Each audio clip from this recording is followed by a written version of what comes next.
State University, Legal Institute of Technology. Our critics are Professor Arnold Velez from Xavier University of Rey Alovera.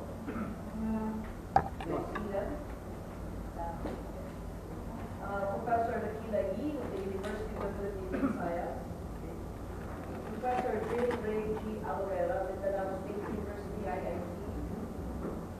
And Professor Cleve Arguelles of the University of the Philippines, Manila. Before we proceed to the presentation of the critics, which I would like to limit to 10 minutes as we are running late, I'd like to ask the author to speak about the book. What can you say? Buy the book and then let's get over. Okay. Can you please come closer para we can make this an internet affair? Sige na, patuwa ka para just take it very light and not heavy. Anyway, there are two books. The first book is Nation in Our Hearts. It's a compilation of my columns in Cancer from the year 2013 to 2015. It takes a while for you to press to publish anything. 3 years for it to just stay. It's all about Noy Noy Aquino and more. Now we already have to tell this, so it's kind of anachronistic.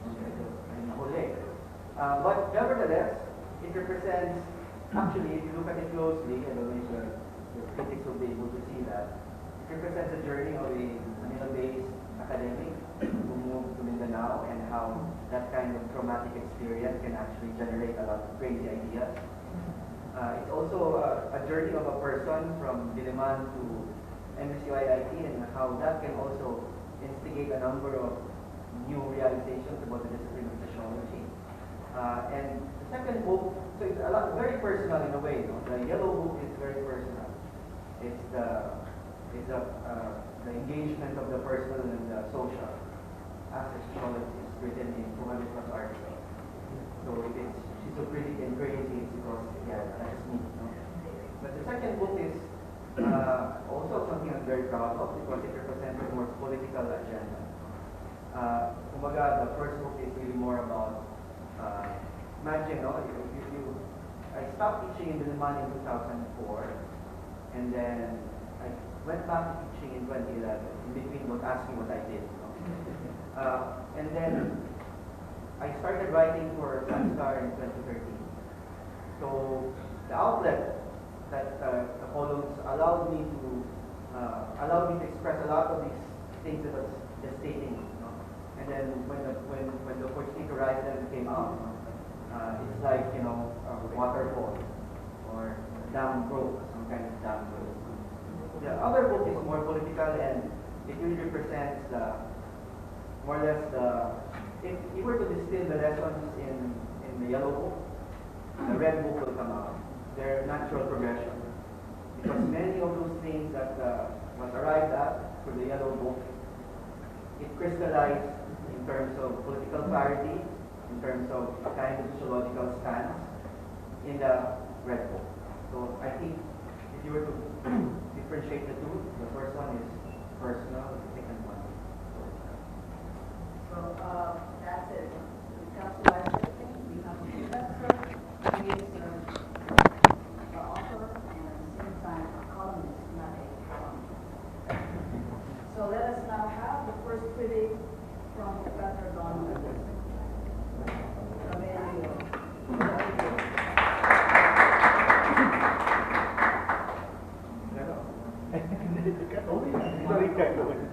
Good morning, everyone. I will only say a very short message for Professor Arnold. I am going to celebrate what I think is best about his book. I have seen the notes of Dr. Alovera, and his review is extensive, so I will listen to that as well. Mine is an introduction probably to what I think about the book, Wars of Extinction. I have given this message to Professor Alamon when he visited Xavier University sometime in August. And I'm going to reiterate, and I have improved this early today at 6 a.m.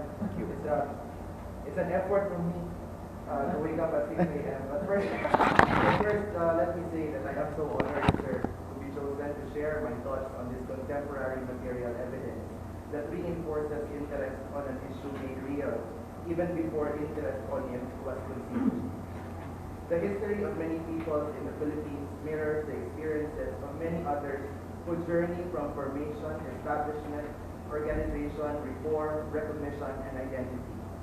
The journey, however, is laden with many challenges that help shape the realities we now embrace. This issue is in many ways close to the hearts of us who apply ourselves in the social sciences to lobby for causes that are proximal but undeniably plaguing the macrocosm we so ably negotiate with every day. This documents not only the experiences of people but presents rich insight on how reality is experienced by groups that constitute Philippine reality. The contents of this scholarly extension of our dear friend, Professor Arnold, allows us prying into the concretized situation of our very own front and backyards. It can be argued that Wars of Extinction is a compilation of stories of Philippine history and contemporary reality, most specific to Filipino struggle in the context of the Mindanao Lumad. The book offers an extensive review of literature while also contributing to and igniting a discourse of how discrimination is experienced by our brothers and sisters. Professor Arnold in his book so ably constructs and presents realities from documentations of community histories and lived experiences. These documentations invite us to sociologically imagine our place in present and future realities. The book presents a sore reality that discrimination happens systematically and is arguably embedded in everyday realities that contribute to the marginalization of indigenous people. Structural discrimination challenges the very core of group identities and group realities, which pushes them to the challenges of preservation. This war against extinction starts from institutionalized cultural integrity erosion by the use of force that elicits fear and subjugation to impose sovereignty, that is trickled from unilateral structures whose reach extends from a self-focused epicenter. Professor Arnold identifies many manifestations of oppression that are guised as evolution or popularly known to many of us as development or modernization or growth, sacrificing a myriad of internal resource bases that communities have, which includes material and non-material cultural facets of indigenous communities. The book helps us realize that unilateral standards that encroach into our midst are struggles that certain communities face every day. But these realities challenges the very core of who we are as a nation and the very essence of our being a Filipino people, leaving us to question our general humanity. The accounts included in this compilation of scholarly work traces contemporary realities to our distal and proximal past that span from the de-Filipinization of the needs of production that contributes to conspicuous consumptions of resource bases, as in common issues of logging and mining, and the alienation and cultural commodification of the many attempts of the reprogramming of the identities that align with the dictator globalization standard, that in the long run will be factors that contribute to the decrease of species essence and the national identity of diversity. This struggle with resources shakes the very foundation of everyday realities most of us have become insensitive to or has left into concept, imagination, or myth. Professor Arnold Alamon's Wars of Extinction brings us to this realization that this is not imagination. This is our everyday exactitude as a nation, presented as seen through one scholarly lens and offered to us as an invitation to re-examine how the paradigms we apply are challenging who we really are as a people. Who are we? Let us not wait for the time when we will ask, who were we? The book is an attempt calling us not to allow accumulative structures, selfish interests seen as necessities, and decoupling bureaucracy shaped into erase who we are.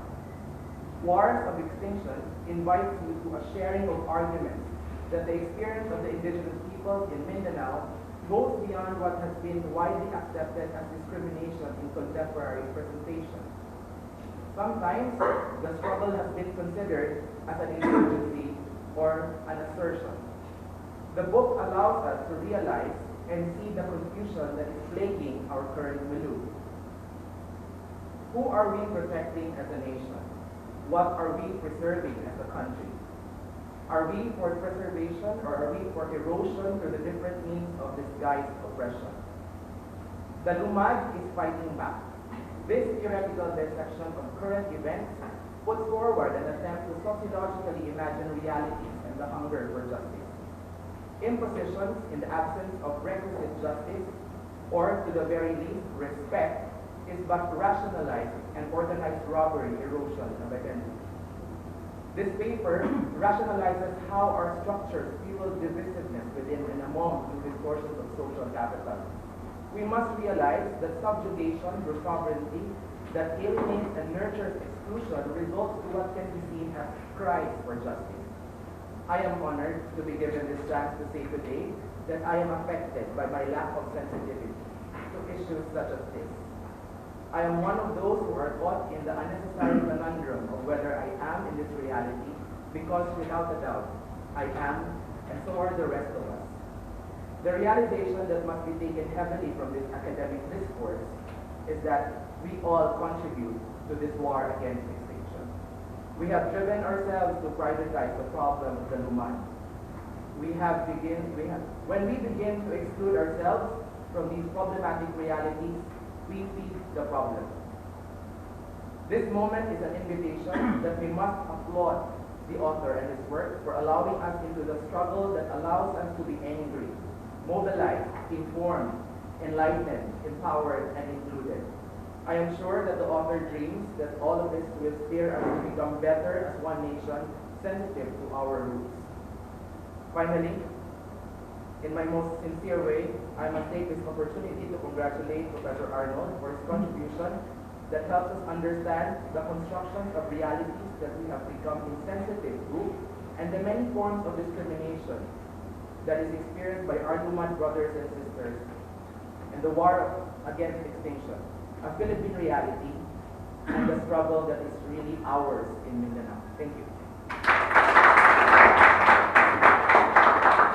Thank you, Professor Velez, presenting how Alamon is Professor Alamon. So may we have Professor Rey Alovera.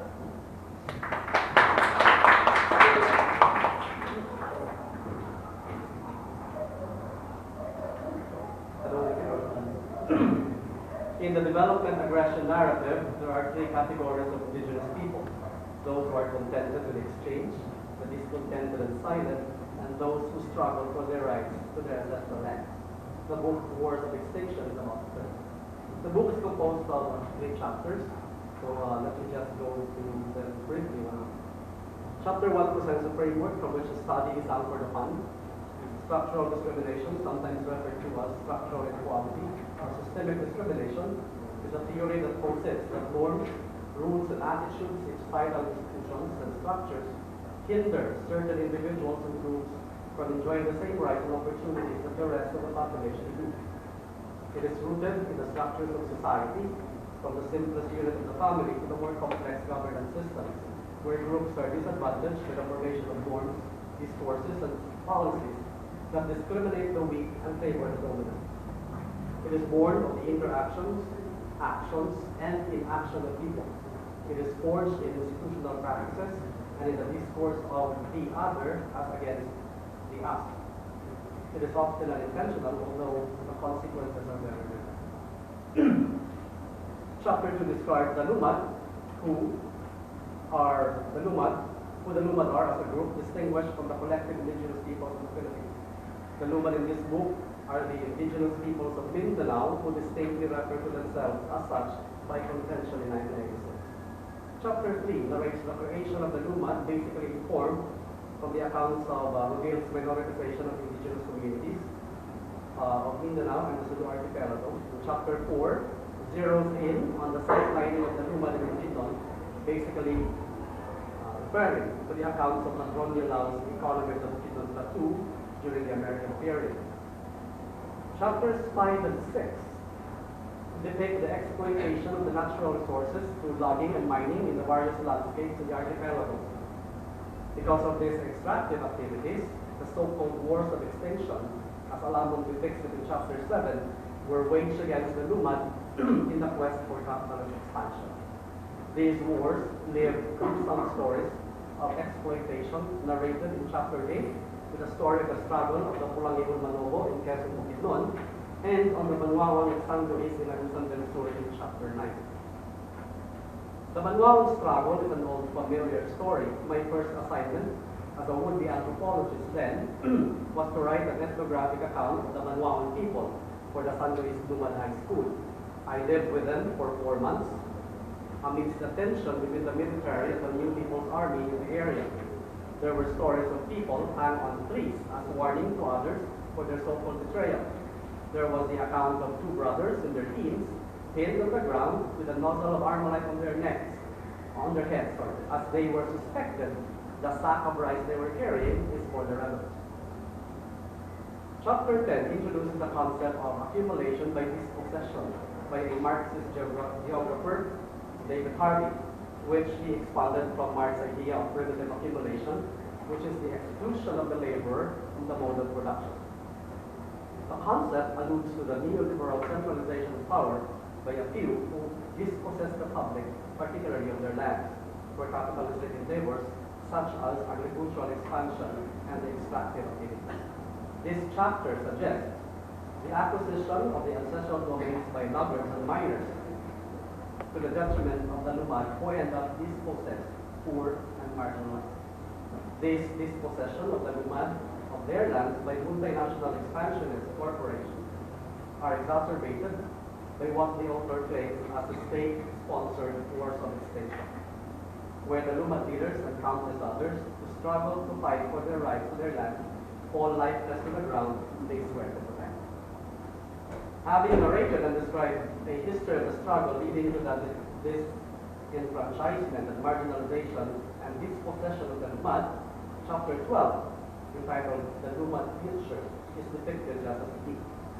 The author describes here the factions created within the Lumad communities, putting their collective identity in contestation by no other than their own kin, pitting them against each other, making them vulnerable and easy to subdue and eventually dispossess. Highlighted in the chapter is the role of the New People's Army, who embedded themselves at the heart of the Lumad struggle and resist the state, offering the Lumad a breathing respite of political and economic freedom. In this chapter, the author sees a spark of the Lumad identity in the consciousness of the people through social media discourses, through dramatization walks to the urban centers, in write-ups and narratives of the history of the Lumad life and struggle. A theoretical argument is stressed by the author here. To reclaim the Lumad identity is to regard it as a class possession, a term that depicts a dynamic assertion and positioning characteristic of the Marxist class struggle that theoretically leads to a revolution of the labor class or the masses. This becomes evident in chapter 13, as the author alludes to a decoupling of the Lumad from the whole of the global economic order, violently or otherwise. Chapter 13 summarizes the various contestations about the Lumad identity and their cultural conceptions worthy of a separate discursive exercise, as they deal much on the debates of scholars on various matters crammed in a few pages. I would like to focus, however, on the context of structural discrimination as framed in the first chapter. As previously mentioned, structural discrimination is a byproduct of actions, interactions, and inactions of people. Historically, the colonizers and the oligarchs that reigned the country marginalized the indigenous peoples, labeling them as the wild and the savage, as against the conquered and Christianized as the civilized ones.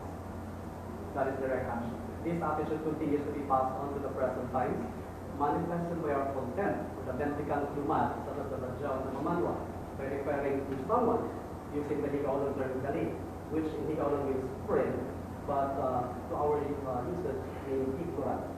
The same meaning attributed to someone is called Subanon, which is a derogation of the ethnicity Suban.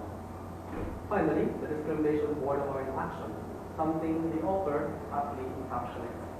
Open quote, our continuing complacency and incapacity to understand the Lumad manifests our ignorance and collective scorn over our shared history as a people oppressed. The narratives of oppression and their contemporary plight as the dispossessed are glaring omissions in the dominant national consciousness. Close quote. The book ends with a hopeful stance that as the alliances of indigenous peoples are formed, when the common denominator of their struggle becomes the rallying cry, and when the conversation shifts from their uniqueness to their commonalities, then the journey to self-determination shifts. In the introduction, I delineated three types of human engagements in the context of development aggression. I emphasize that this book is about the third group, those that struggle for their ancestral lands. I have been to different indigenous communities, and I have seen the plight of the Lumad, and maybe the same in essence, but the experiences are different. There are indigenous communities too that are contented or perhaps just silent, or at least that's how it appears to me. This book must be understood in that context. It must not be construed as a reality true to all the Lumad in Mindanao as defined in Chapter 2. This, however, does not mean that the realities presented here are in the figment of the author's imagination. These events continue to happen today. Common denominator probably is that these confrontations occur in IT communities suspected to be infiltrated within the society. The claim of the state-sponsored wars of extinction may be too generalized. As presented earlier, these cases occur in some communities but not others. Being state-sponsored may entail violence that is systematically conducted, but is absent in other community-sponsored disciplines. This pattern of aggression, however, may be systematic. A naturally endowed Lumad community is suspected of flooding, NPA, or are suspected as repaying rebels. The military enters to control the alleged lawlessness, fights ensue, and when the government forces win, the mining and logging companies enter. And that's the reality that occurs, While I do not agree that there is a systematic war of extinction or the Lumad disposition as concerted, one fact certainly remains, which I myself attest. These stories are real. Perhaps not to all indigenous groups, but surely to some. And what is disconcerting is our collective silence, which this book intends to shut. This book is brave and bold in its exposition. It will open not only eyes but hearts. It is hoped that those who read this book will listen to that passionate call to action to work together for the Lumad and with the Lumad. Congratulations.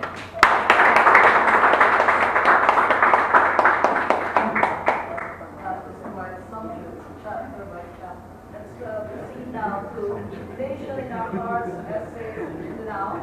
It's a compilation of articles in the Sansar Cagayan Forum. Let's have, again, Professor Dakila Yee from the University of Mindanao. So, thank you very much. First, I would like to thank Professor Arnold for considering me as a reviewer of this book. I found it a bit of a challenge because the different chapters are published as separate articles by themselves. So you really have to find the themes among articles that were written, most of the articles written separately. So I would like to read the review because there will be some parts that will be missed if I just use talking points. So in his presidential address delivered at the 2004 meeting of the American Sociological Association, sociologist Michael Burawoy challenged the audience to engage and deepen the practice of public sociology, quote-unquote, in their respective departments. Public sociology, he roughly defined, refers to the practice of bringing sociology to the different publics in society, drawing both the discipline and the public in a conversation of pressing social and, open quote, close quote, parentheses, sociological issues of the day. While public sociology takes different shapes and forms, one of the most obvious practice of doing public sociology is heightened engagement by sociologists with mass media. Through mass media, sociologists open conversations on different issues of the day, drawing sociological insights into these debates and in the process contributing to the conscientization of the public or to raising critical consciousness. While efforts in practicing public sociology were being asked in U.S. universities and departments as late as the early 2000s, public sociology has a much more longer history in the Philippines. At first, this can be attributed to the long engagement between the academic departments of social sciences with various social movements in the country, including, of course, the Philippine left. In the 1980s, efforts in mainstreaming sociology in mass media was done through the pioneering efforts of Professor Randy David, wherein he hosted a now-defunct public affairs show on television, while also contributing regularly, until now, in the opinion pages of one of the country's leading broadsheets. One of the country's leading public sociologists, of course, is Professor Arnold Alamon. I first met Professor Arnold in person during the 2014 National Conference of the Philippine Sociological Society, so in this particular event, in General Santos. Professor Arnold was one of the few sociologists that was lighting up a cigarette when I felt the urge of taking a drag. He recognized me as one of his quote-unquote Facebook friends, with me feeling surprised, of course. That Yossi break was, of course, filled with latest discussions and gossips about the prevailing research trends, about being presented in the conference, of course, the Department of Sociology, and the urgent task of bringing sociology into the fertile lands of Mindanao. This was the first of 3 consecutive conferences of the PSS that was hosted in Mindanao. But of course, even before that meeting, I know of Professor Arnold Alamon because he wrote an introductory chapter for Professor Randy David's book, Nation, Self, and Citizenship, together with 2 of my former professors in the department, Professor Jerry Lanuza and Professor Josephine Junicio. I myself have learned a lot of the practice and pitfalls of doing public sociology from Lanuza and Junicio, but Alamon was no longer in the Department of Sociology by the time I shifted there from engineering. The book was our primary reference in the course Social 10, which was handled by Professor Junicio. It has 3 main sections, Part 1 on nationhood, Part 2 on selfhood, and Part 3 on social responsibility and personal autonomy. It was in Part 3 where Professor Arnold wrote the introductory essay that clarified the themes of the collection of Professor Randy David's book for the 3rd section. In his introductory essay, Alamon raised 3 main themes by which we can understand sociological practice. First is that this enables us to grasp tools in hoping for a better society. The second theme is that it enables us to tackle a difficult quest for personal autonomy. And third, it allows us to engage the challenge of citizenship in modern times. For the first theme, Alamon poses the question of where shall we turn for hope as a nation? Equally important, he asks, how do we go about realizing this hope? This was written in 2002, published in 2002. In this essay, the author echoes David's ambivalence for radical politics and total system transforming revolution as a mechanism for transforming society in page 268. Rather, we should turn towards locating transformative politics within the practice of ordinary social activity, which is found also in page 268. This ambivalence towards integration of self and society is reflected in the author's understanding of the practices of selfhood as autonomous quest for self-perfection, private happiness, and achieving autonomy. So that's one of the shifts there. So I will count on that shift na lang because I only have 5 minutes left. Of course, there will be different substantial shifts that can be found in the author's work.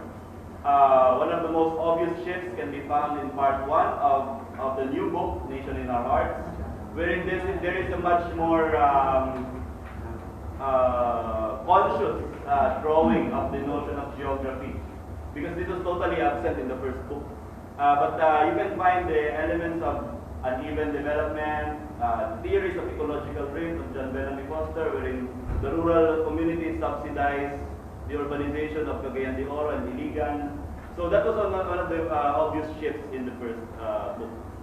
Of course, the second shift that is much more obvious and connected to the first book was, of course, now the how Alamon perceives the nation now as, of course, one that is filled with contradictions between the nation's elite and the suffering masses, if you want to call it. through different examples from the Disbursement Acceleration Fund scandal, the Yolanda Response and Recovery fiasco, the then proposed implementation of K-12, Alamon highlights how policies and misgovernance were pushed in order to advance the collective interests of the country's elites and their international allies.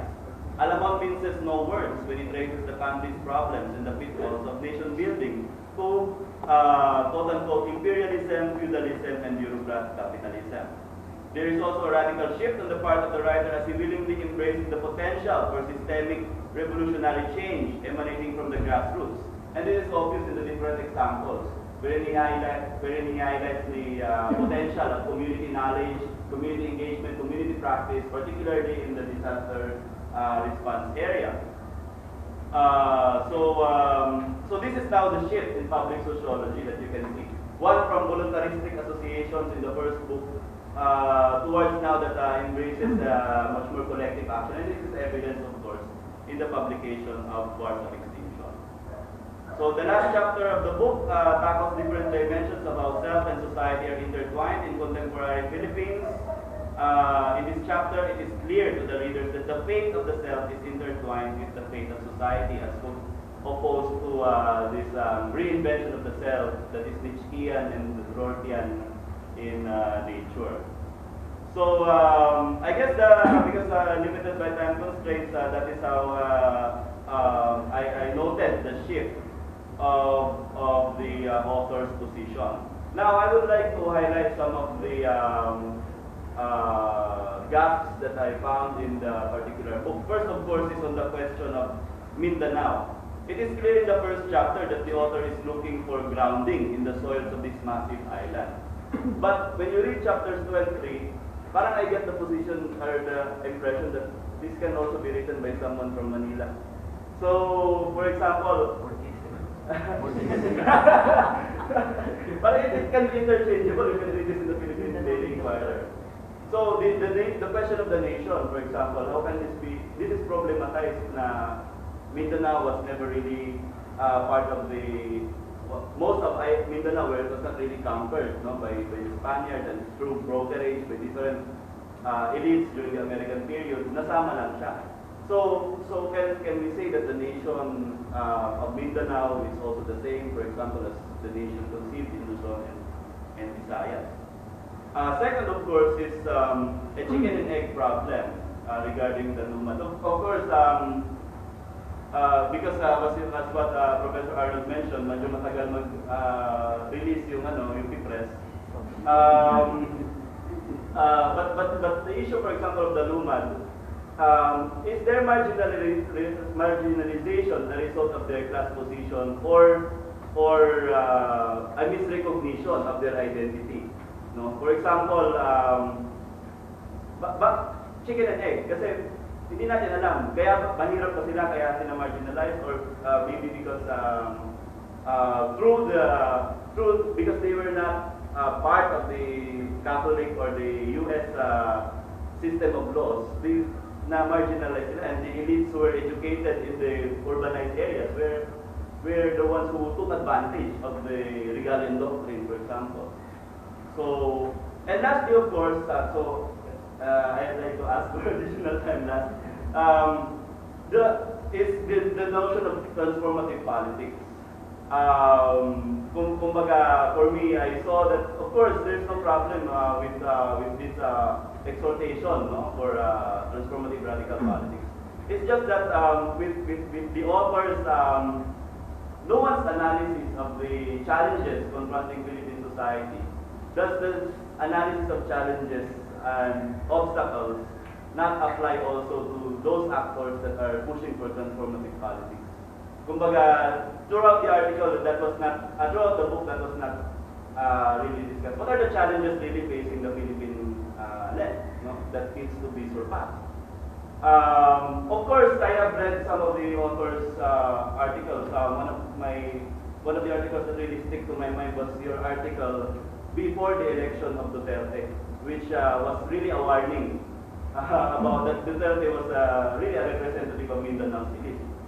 And so that can be a challenge to contemporary social movement actors. So that's all. So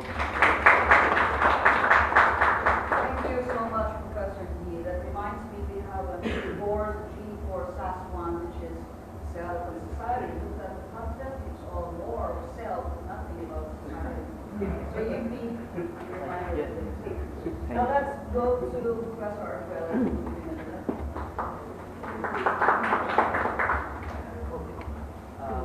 I think my review of the book is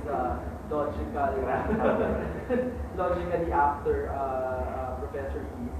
So, reading Arnold's Nation in Our Hearts is a personal journey of sorts, uses momentary reflections. I discovered various places in Mindanao, many of which I have only encountered through his writings. It was revealed to me that the Visoria is no longer just in Manila, but also a shared experience. In fact, a shared experience, a shared place, but also a shared experience even in the South.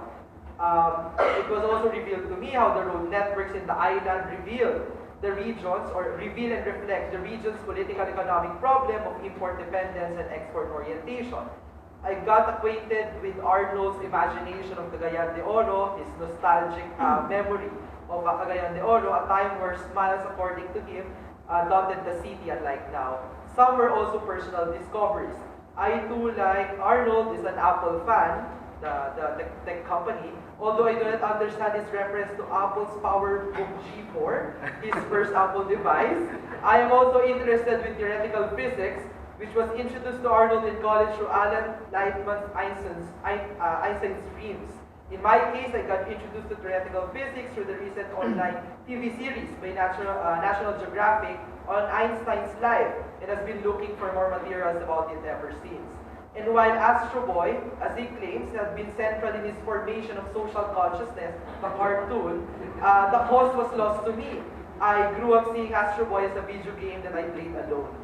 But despite these disconnections, these seemingly different eras or worlds that we grew up to, I also discovered that Arnold graduated in the year that I was born. That was graduated in high school in the year that I was born. It was in 1993. I still found and discovered significant connections. To Arnold, this generation, according to him, is a lost generation. One that is preceded by the great generations of militant nation builders, those who defeated the dictatorship, or those who involved themselves in post-war reconstruction efforts. These are defining markers from the previous generations, and to him, they felt that their generation is still ill-defined, failed attempts at institution building and democratic deepening. But I feel that our generation is more lost than his. To compare, we neither have an era or a GMA, and with some of us, just to temporarily ease our despair, is now wishing the return of totalitarianism in the country. Our generation grew up and is growing up in a world where, as Zizek would put it, things look bad for great causes. The era of big explanations is over. It is crazy to aim at all explaining systems and emancipatory projects. Everywhere we look, we are told that grand solutions are violent impositions. This is where Arnold's Nation in Our Hearts comes in. This collection of column writings that, to my mind, best exemplify one of the book titles of Zizek's, which is In Defense of Lost Causes. I think that one of the running themes in the book is the defense of not just sociological imagination, a term I think is sometimes abused, but really in defense of utopic imagination.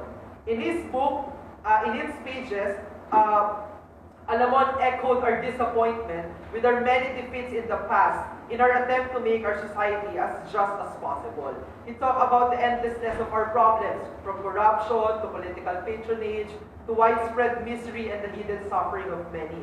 Rightly so, many of our people became disillusioned, with each of our attempts to create alternatives being hijacked by the powerful.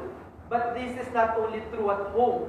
Globally, the 21st century is a time without utopia. If the previous century is temporarily defined as the world people's march for utopias, the 21st century temporal declaration is the end of utopia. In many times in the book, Arnold counters this defeatism, providing small but meaningful spaces to tirelessly talk about ways out of possible alternatives.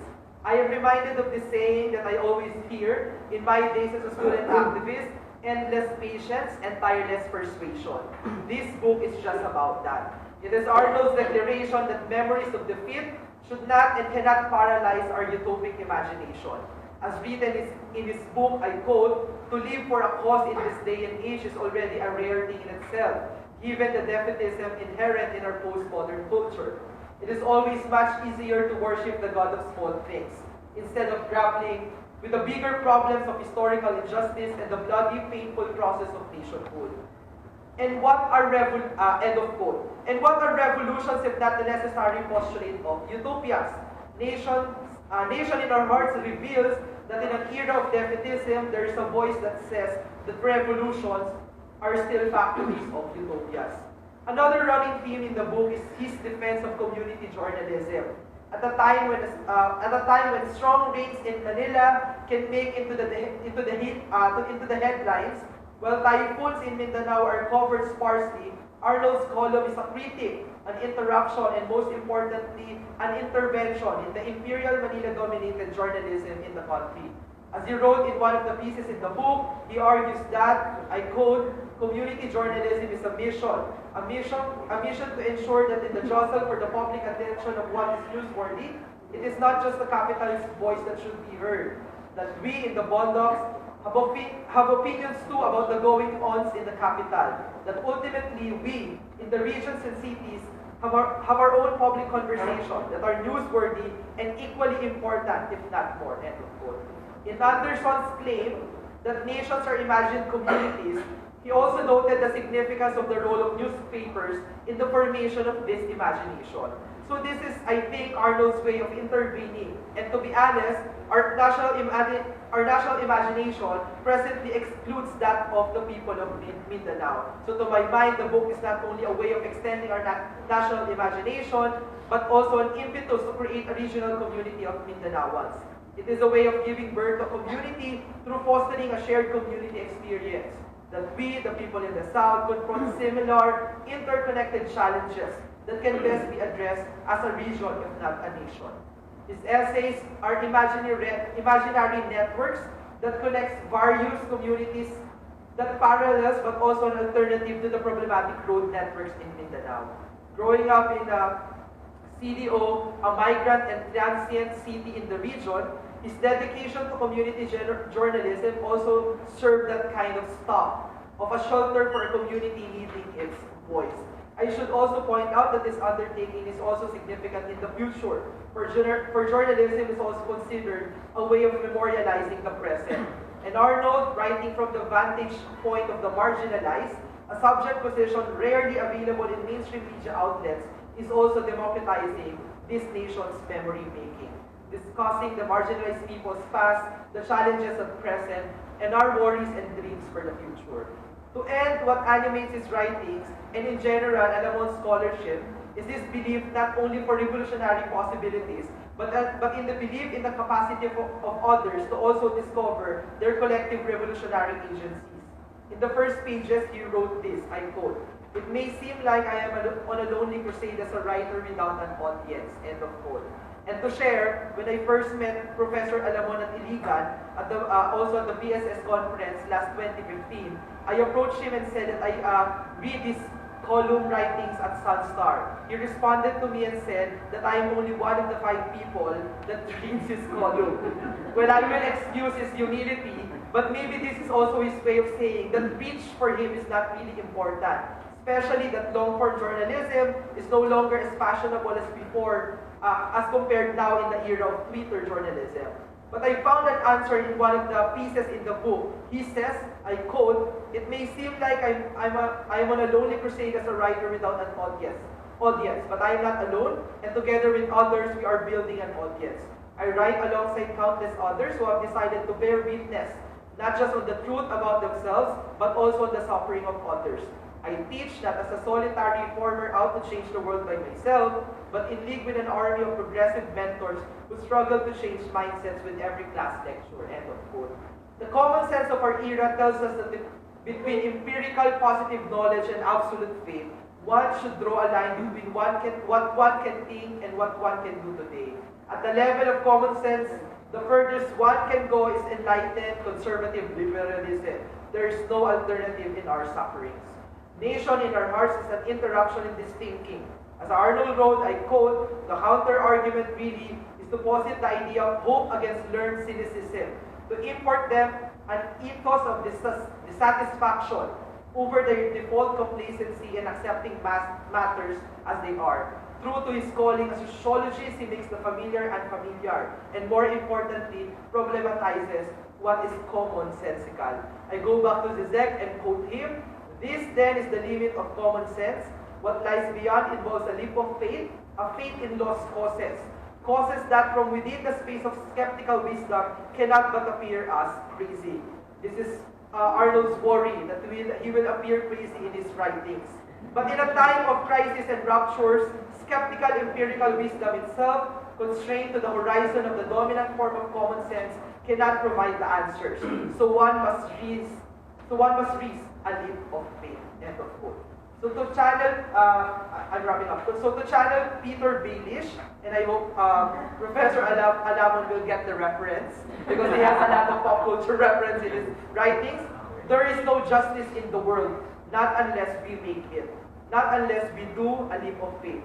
So all we need to do, as Arnold wrote, is to look for the spaces in each of our hearts where the cry for social justice and the struggle for human dignity courageously speaks out and is heard. Thank you. So let's check our time. It's 12:05, right? We still have 25 minutes for an open forum. Unless I have something prepared. the author would like to say something. Of course. A rebuttal. Okay, let's give him the chance for that. I should have killed myself last night. Feels like a eulogy. I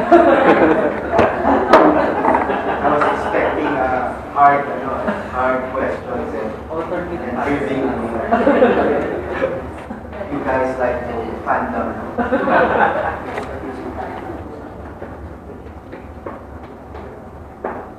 So I'm not very good at being extemporaneous, that's why I write.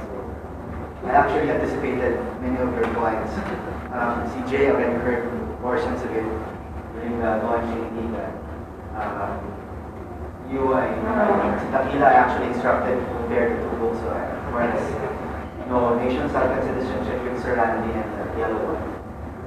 Si Cleve, that was a total surprise. Si Don, I heard that also in the Yan already for Extinction. What's common among all of these presentations this morning, even if I'm not the subject, is the thoughtful engagement. I think all of you will agree that despite the limited time, and it exposes how much of cheapskates they are, because they read the book in 1 week or 2 weeks. And what for? For a free copy. That's the kind of economy that breeds this kind of work. But I appreciate it really, because it's really humbling and an honor to have somebody read your work.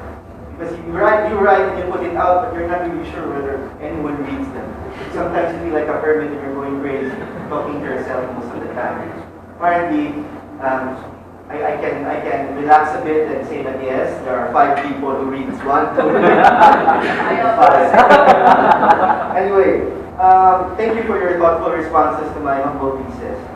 It is not all the time that I get feedback from fellow sociologists and social scientists about the things that I do from my hermit cave. I am humbled and honored by your engagements in the text, despite all of your busy schedules, in exchange for a free copy of the books. I hope all of you are beer drinkers, and I commit a bottle or 2 of your favorite brew later. Anyway, I will try to respond as best to most of your comments, but I already know that occasions like this are inadequate in terms of allowed time, and neither do we have the luxury of deliberate focus. I'm sure I'm going to have nightmares about your points tomorrow, the next day, and I will respond to them in a future call of Watch Out.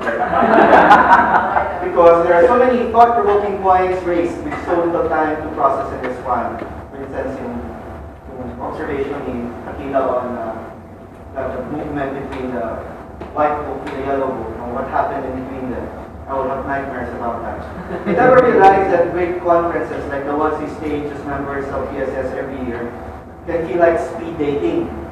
Barely have we flirted and danced with a seductive idea raised by presenter or critic when we're forced to rendezvous with a new sexy program of ideas raised by another.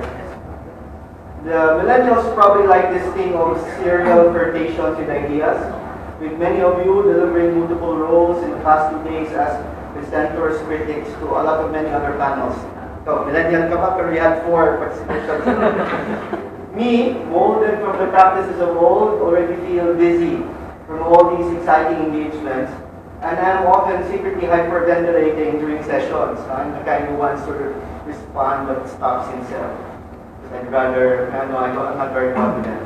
And exhausted, I end up being exhausted by the end of the day.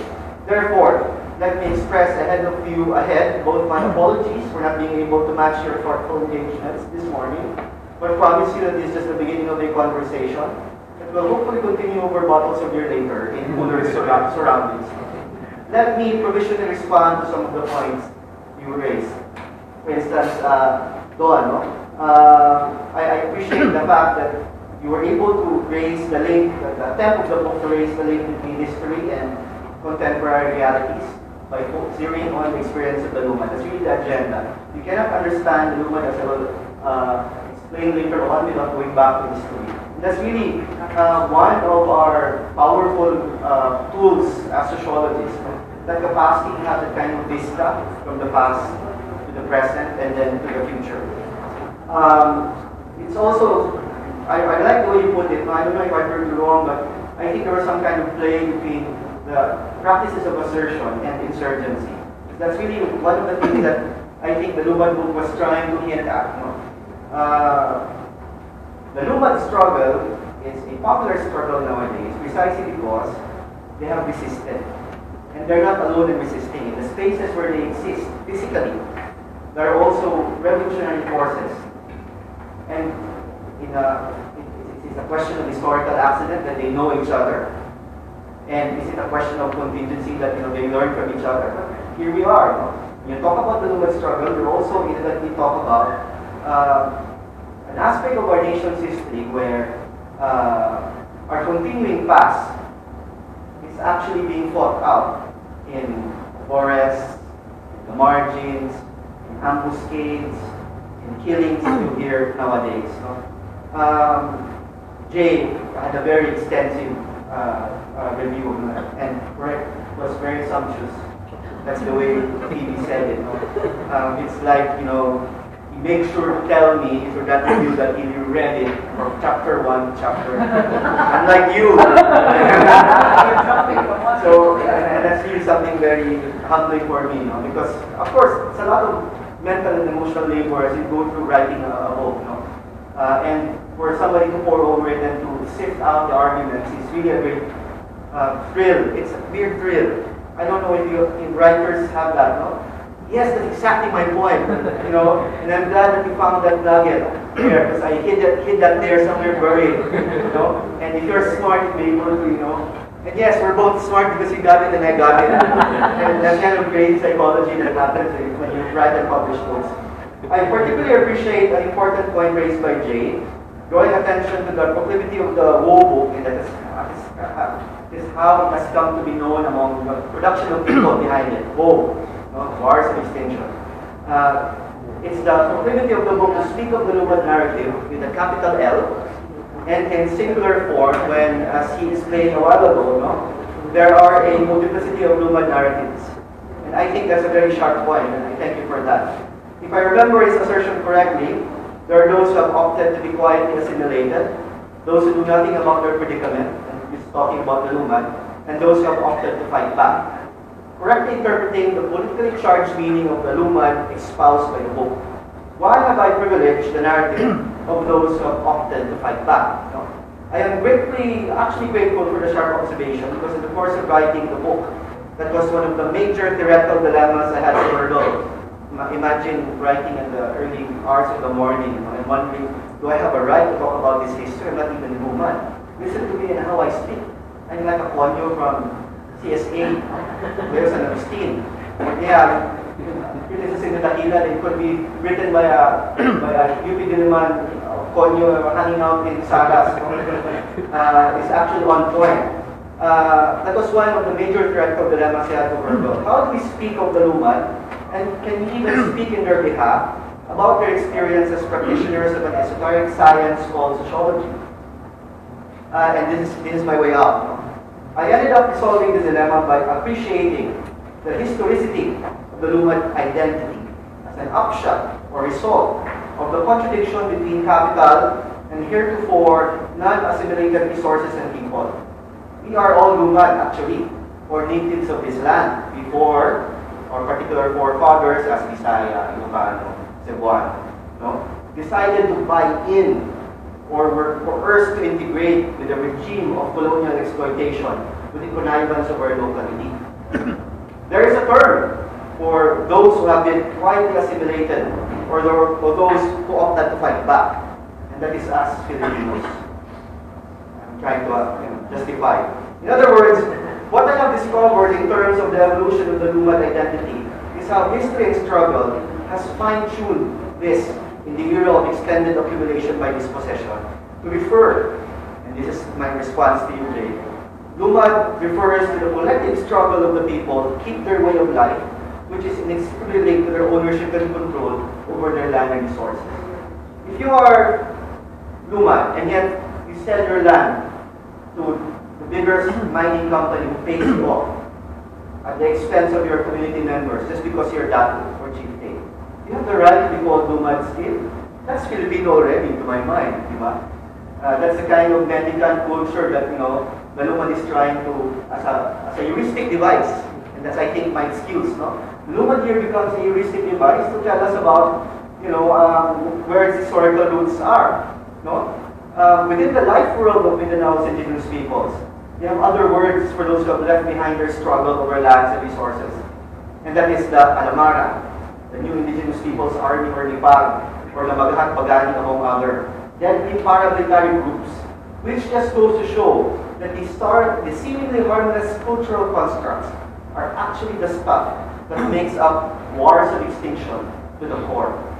I realize just now that indeed I am treading on controversial ground by asserting that taken for granted identities, whether these be Lumad or Filipino, actually are political economic fictions. They are products of certain historical, political, economic upheavals. Lumad, Filipino, so on and so forth. Which brings me to another important point, and this is really a response to the next book, the comments from the next book of Dax and Cleve, which I believe covers many of the unease, and I'm not talking about them, they seem to be part of the converted group, no? But there's a lot of unease. If this were, siguro if you were to deliver this kind of lecture in a big room, the other side of the road, I'm sure we're going to get a lot of very strong reactions about partisan scholarship, or where we draw the line between the sanity of field data versus our political beliefs. And I think Jay was alluding to that at some point too. There is a lot of discomfort or unease over what Jerry Lalusa called as my partisan scholarship. And this is where I segue to engage comments in the book Nation in Our Hearts. Seeing things from the vision of a God forbid grand narrative of historical disenfranchisement of the Lumad, I have realized that not all, and this is a point that I'd like to cannot stress more strongly, not all narratives are equal. Why should I privilege all and accord to them the same kind of value before the combined power of repressive state apparatuses and ideological state apparatuses that shape reality? Should I share in the work of ratifying social reality as a sociologist by taking on a non-committal political stance on anything and everything? I am reminded of a discussion I had with a beloved figure at Philippine Sociology at the AS Lobby. No, it's not Randy McGill, so you can say it. No, I was not a rabble-rousing activist, but actually her staff as Assistant College Secretary. To remind the university and sociology by extension should not privilege any perspective, but actually offer to the student a plethora of theoretical positions, like a menu in the defunct and beloved Kasaa. Ano gusto mo? Pansit Malaboy ba gusto mo? Sa Dorias or mango shake, teriyaki barbecue dun sa dulo. Nakabot niyo pa ba yun?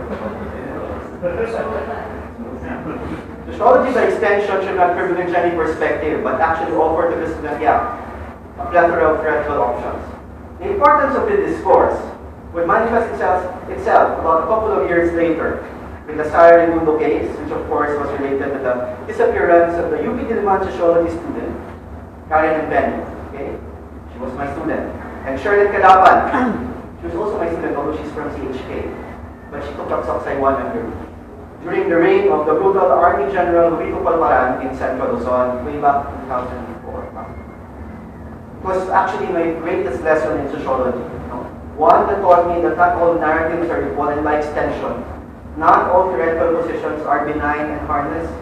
Even in the cerebral and staid ISA institutions such as UP-Cebu, it taught me that sociology's fascination with the self, for instance, by bifurcating this with society and making them diametrically opposed was a false contradiction. I'm just going to share an interesting story. When was it that Richard Rorty came to Liman? It was way back 2018. Sir Randy invited the postmodern pragmatic philosopher Richard Rorty to deliver a lecture on contingency, irony, and solidarity at the Lismel Auditorium. And since in the feudal structure of the Liman department, if you're a young faculty, so I had to babysit the old white guy. No? Of course, I read contingency, irony, and solidarity as a student of Sir Randy was required, and I was teaching it as well. Which goes to show the kind of theoretical journey that I had to make over the past 10-15 years. I couldn't help but, I was also aware of the debates already then. But given that you are in the Department of Sociology and you look up to certain people, you tend to be swayed by bureaucratic inertia, perhaps, more than anything else. To get the tenure, the renewed every year, careful at step one, the academic ego is very fragile. In any case, I just had a flash of kapal na mukha. I was bringing Richard Rorty from his lecture to where he stayed in the walk-up apartment, which is right beside Balay Kalinaw. I was at the front seat and he was at the back. It was a UP vehicle. So, out of the blue, I had the courage to ask him, "Sir, do you think that your ideas as a pragmatic postmodern philosopher is useful, given that, bottom line of Richard Rorty's argument is whether it's useful or not? Do you think it's useful for a third world nation such as ours?" You know what he said? Mumula pa dahil mainit eh. Which was really, a moment of truth for me, This guy who we worship apparently doesn't think that these ideas are useful to a third world country such as ours, given his understanding of a third world country such as ours. And it was up till now, I consider that one of those interesting moments in life where he said to me that these ideas are not useful, he should burn his books. And then, listening to the discussions on the round table panel on human rights yesterday, I was there, and reflecting the theme of the conference on the sociology of justice. And these are the comments of Dakila Yee a while ago about public sociology and tension between self and society. One of the points that, interesting point that Dakila raised is that the chicken and egg thing, is it economy or culture? I think that's what we're driving at. What accounts for the Lumad experience is because they are at first disenfranchised culture, that's why they're economically weak as well, powerless. There's really this big issue in sociology that I'm really curious why it still remains important even up to now. That bifurcation between the forces of economy versus culture. It's the Max Weber, Karl Marx debate, and how, and we're still trapped in that kind of discourse. And obviously, the real winner is really Marx. I'm surprised that he doesn't. Marx said it. It's not the consciousness of man that determines their being. It's their being that determines their consciousness. It is our way of life as members of society that creates the ideas that propel us. In the final analysis, the Lumad is a sociological construct because of political economic events that happened during the time of colonization even up to now. And that's the kind of theoretical program that I was trying to assert. It's not a cultural construct. Some schools would argue that the Lumad should be left alone because they should be culturally pure. But they're not. And the fact that they're not espousing what you call leftist ideas, does that denigrate or lessen the viability of this new constructed political stance? No, it doesn't. It even strengthens it even more. It goes to show that society is dynamic and meanings change across time. Not only through the weight of history, but also to the role of active forces. And this is the utopic vision that you were talking about. I realized going over these essays that most of the things I write about, although of course many of them are indulgent and very bourgeois, I apologize for that. But I tried to make it for you by talking about the lives of other people who have done more than writing in initiating or in giving birth to that kind of utopic change that you all dream of. They don't write with pens in their minds. My only struggle is when I don't have anything to write or music is not right. But some of our people, Filipinos, have written the nation not in a book, but with their very blood and with their very lives. And that's kind of academic North Star for me. And also a commentary on the limits of what sociology can do. If we remain, and it's already my comments on your point about public sociology, if we remain in PSS and then talk about our worlds in sociological language, not engage the state, not engage powerful forces such as institutions, then nothing will happen. Listening to the discussions on the roundtable panel on human rights yesterday, and reflecting on the theme of the conference on the sociology of justice, I came around to a recurring thought. Actually, I was picked by my high school friends who are pro-Duterte, and they're the ones posting the idea about the CHR is really for human rights, and why is it that when criminals do their thing, why can't policemen complain? It's the state. It's more powerful than the whole idea is the idea of social contract based upon a political theory established by Hobbes and Locke, wherein we surrender our rights so that the state will protect our rights, civil and political rights, for the pursuit of the good life. Therefore, it is the responsibility of the state to protect you if somebody wants to steal your property or kill you. So it's a social contract. I think that's why we pay taxes, and therefore they're paid people. In any case, I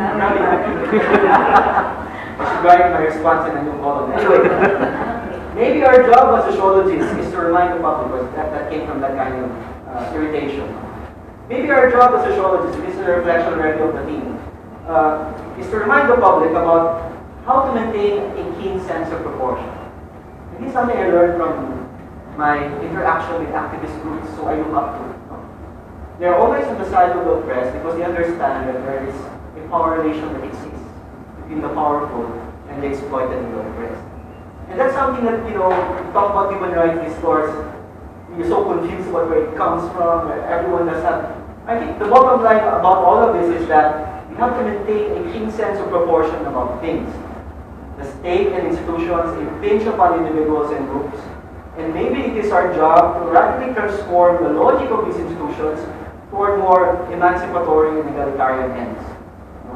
All these, however, require that we sociologists take silence. And I leave you with that food for thought. Have a happy lunch, or would you like to ask a question?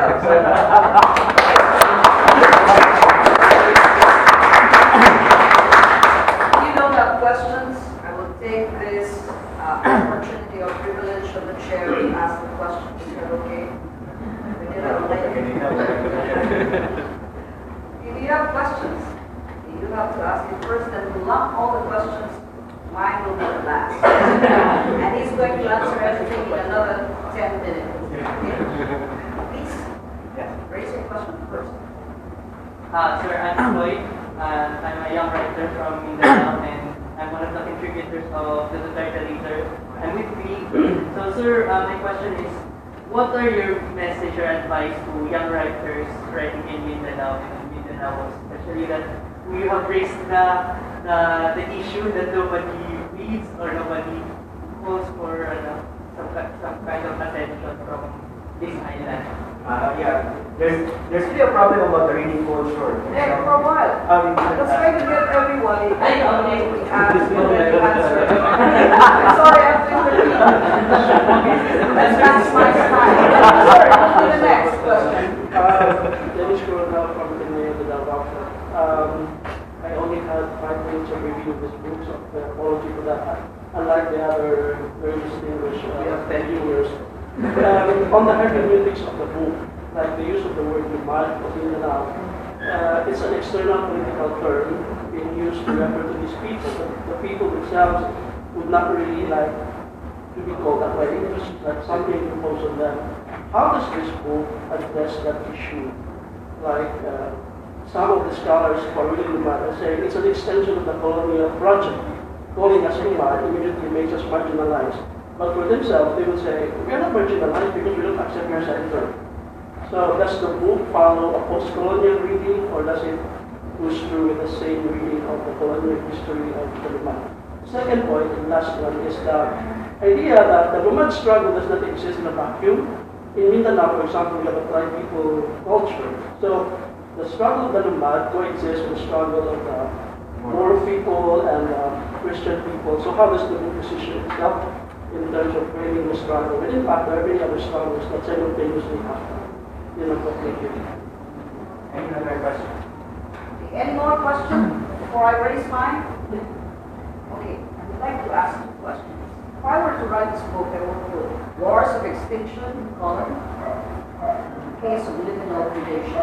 My analysis is liminal predation. When you go to the streets and you take the other, you take a chance in a very small space. That is what I see how the rich, the upper class, the landed ones, would like to overtake, to get that space, which is supposedly for the poor, national minorities, or the Mennonites. And that's how I look at it. But, of course, the problem with our minorities, they are not capable of fighting back in the case of, when you maneuver your car in the street. Because in the street, this is our attitude. There is always a space to take over, and there is just a small car, the big ones will always get a space to speed up. But the problem is that nobody else can help organize the order to allow even the small ones to go ahead.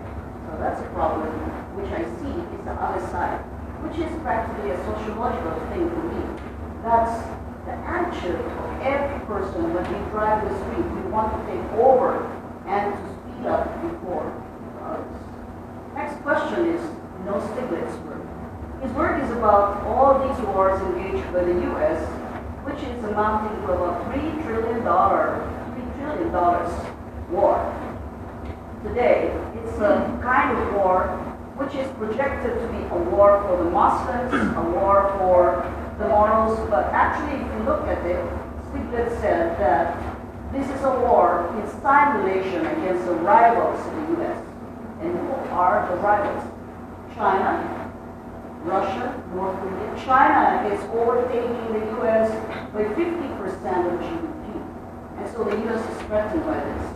And of course, when I said early on that the end of history started with the post-World War II, when they took over by virtue of establishing the Bretton Woods Treaties and the United Nations. The United Nations cannot actually protect the states and act as responsible international regime to support other states.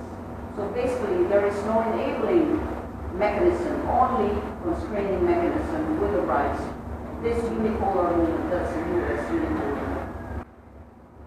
How do you take that? Thank you for a very difficult question. I regret writing it. Very pointed question, Sir Dennis, and I appreciate that because I think that's also related to what Jay said a while ago.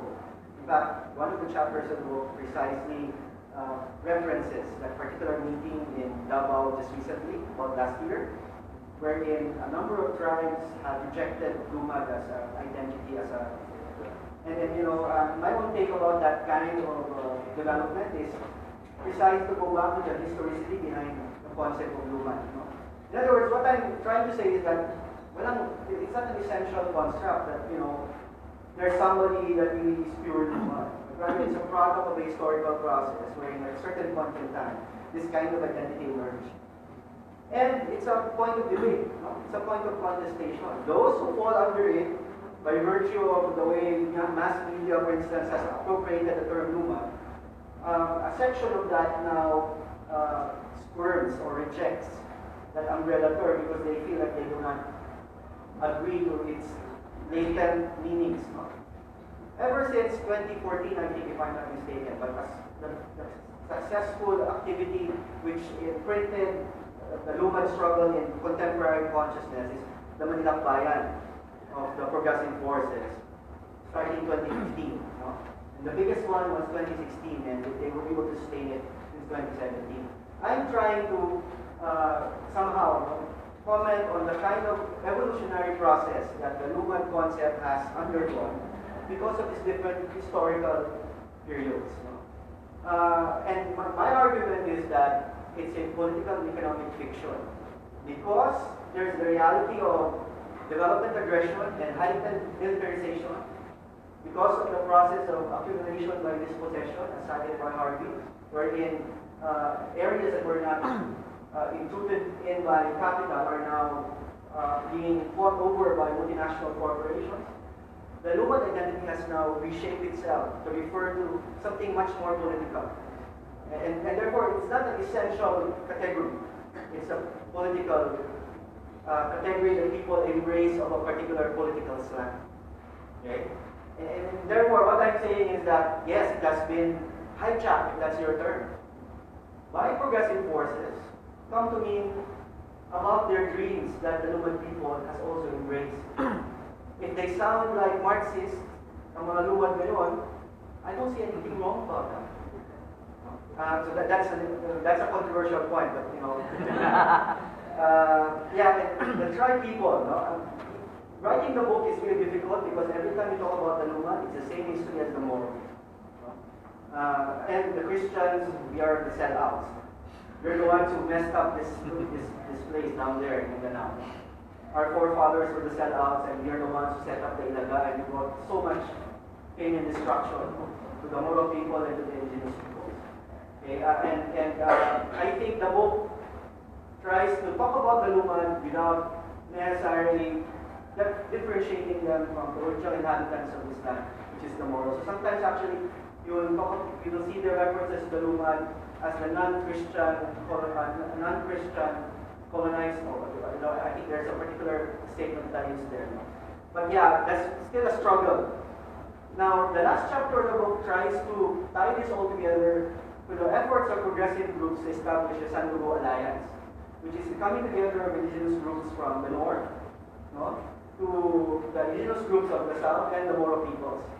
And now they're trying to articulate a different kind of vision about where they want to take themselves to, but without losing their cultural identity.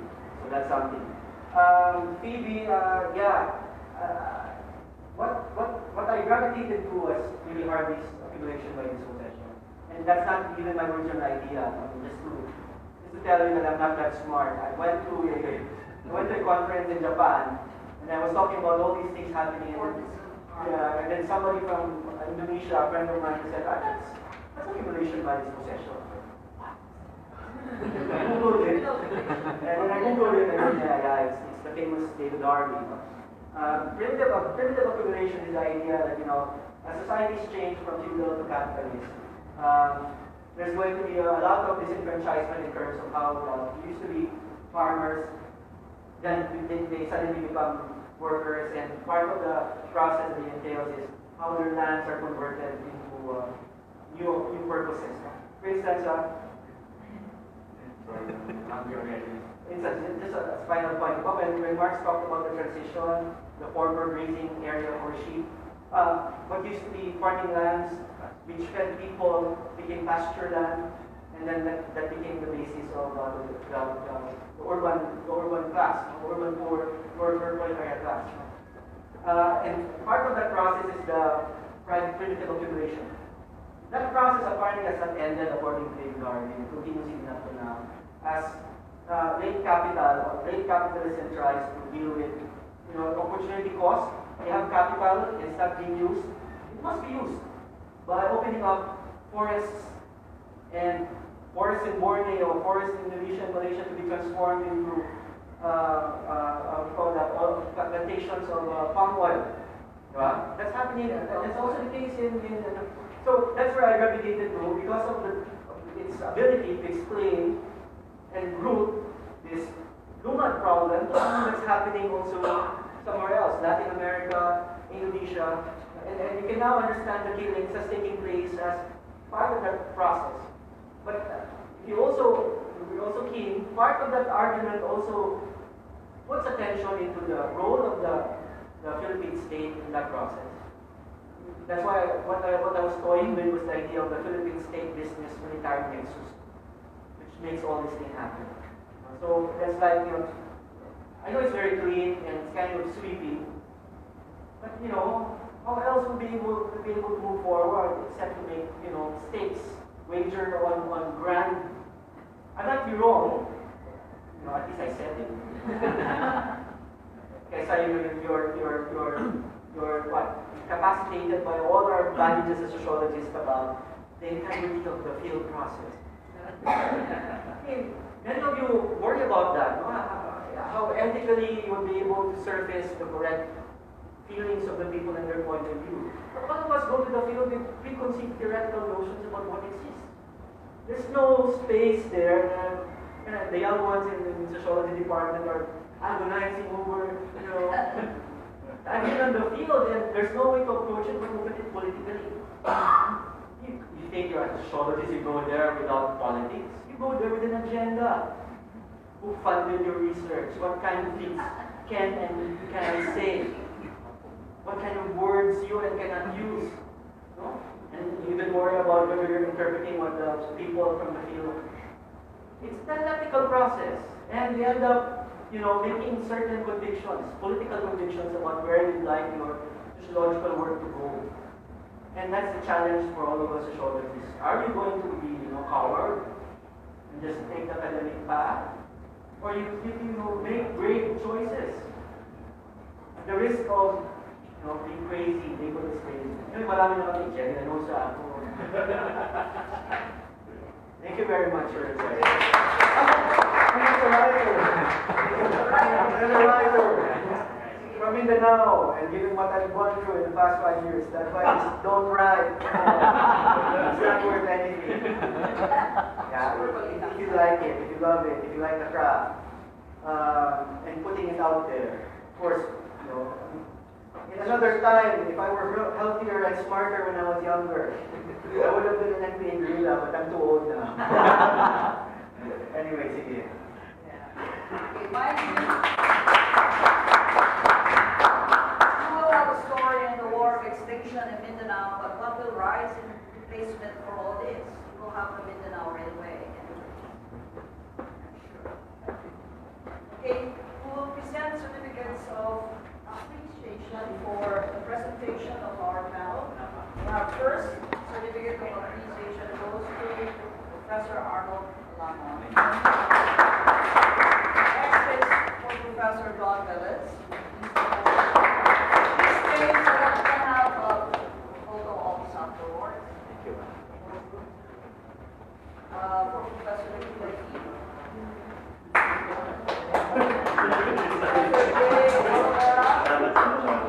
And then Professor Arguelles. Okay, let's stand here in front. Please take the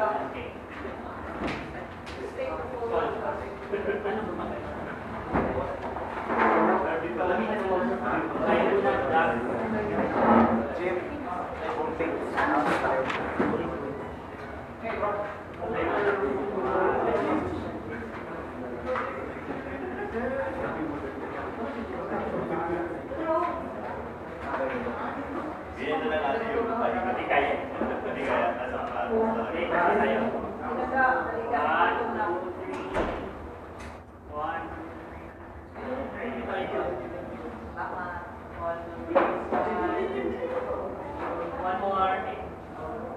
Isa pa, isa lang. Hindi pa. wala.